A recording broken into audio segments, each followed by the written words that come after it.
Hi there. Today I'm going to talk about why authenticity beats perfection and how perfection can ruin your life. And at the end, I'm going to give you one simple trick to end perfectionism in your life forever.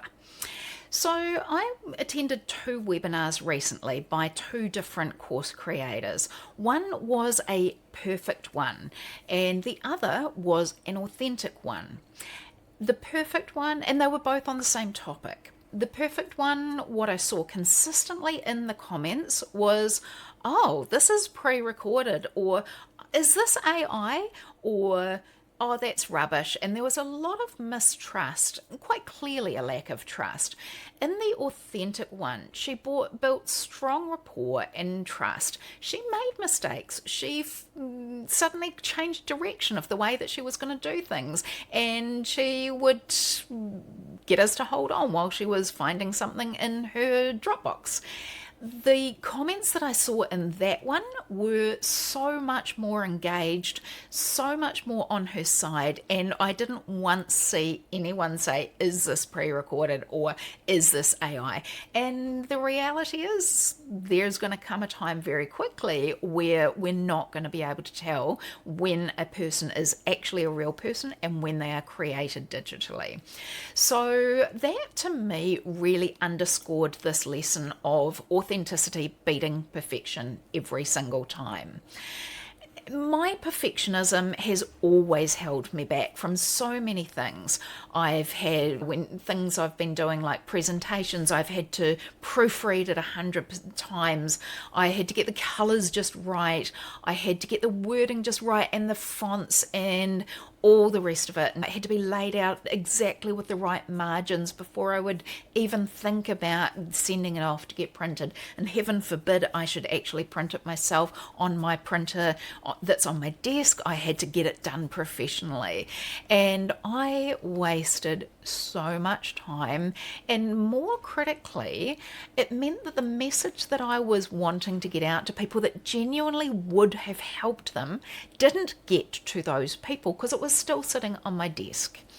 And I really look back at that and I really regret the time that I wasted trying to get those things perfect, because I could have freed myself from so much of that. I definitely have been a perfectionist most of my life, and if you aren't afflicted with this horrible, horrible thing, then I congratulate you, because it is something that you don't want to experience if you haven't already.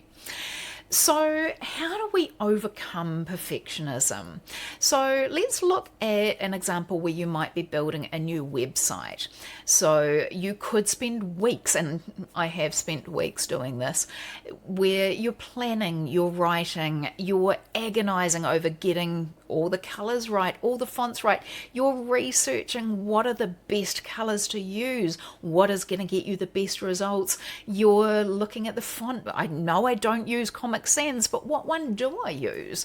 You're looking for all these things. And again, out there, those people who are looking for your message, who are looking to connect with you, who are looking for that thing that you do that could make a real difference in their life, they're missing out on that. This is something that I would like to encourage you: be authentically imperfect.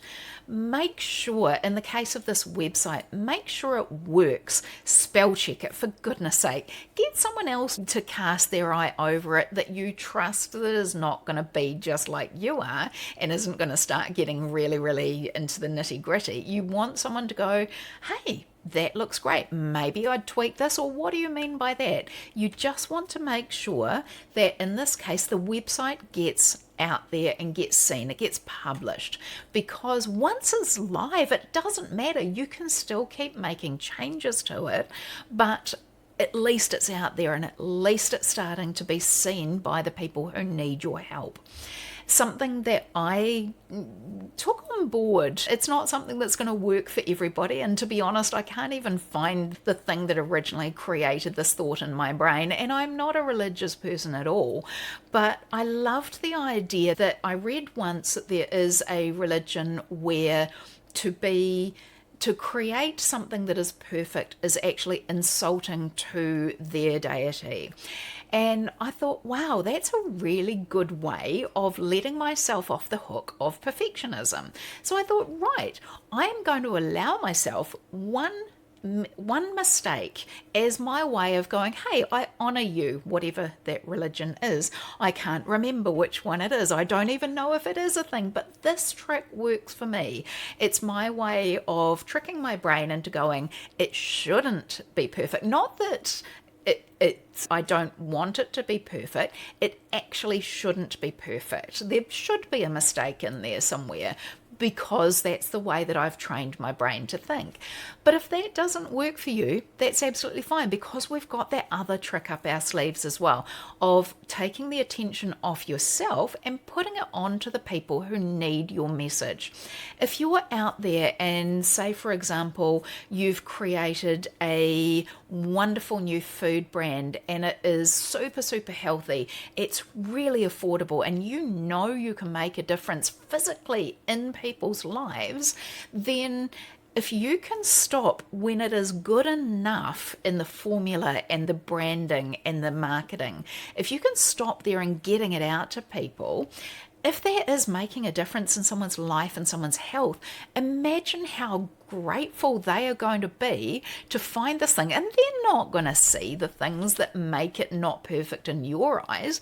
They're going to see this product that makes a difference in their life. So instead of thinking, oh gosh, I've got to make it perfect because otherwise people will think I'm dreadful, stop that thought process and go, how can I get this out to people who really need it? And or even think, this person, my ideal client, and if you haven't heard me talk about an ideal client, there are plenty of videos that I've made and plenty of social media things that I've posted talking about your ideal client. Think about your ideal client sitting there waiting without your product, and think, in this case, they're getting sicker and sicker because they haven't got my product. I need to get it to them as quickly as possible so that I can help them turn their life around. So if that's what it takes to get away from this perfectionism, then do that. But come back to being authentic. Polished puts people off, and perfect means that people are going to look at you and go, I could never be like that. So think about being authentic. Think about being imperfect. Get it out there, whatever your message is, whatever your product is, whatever your offering is, get it out there when it's good enough, and then make it better. That's fine, but just get it out there to the people who need it. So I hope that helps. Let me know in the comments, come back to me on social media, watch some more of my videos if you want to know about the ideal client profile. I'd love to hear from you, so please do reach out. Have a great day.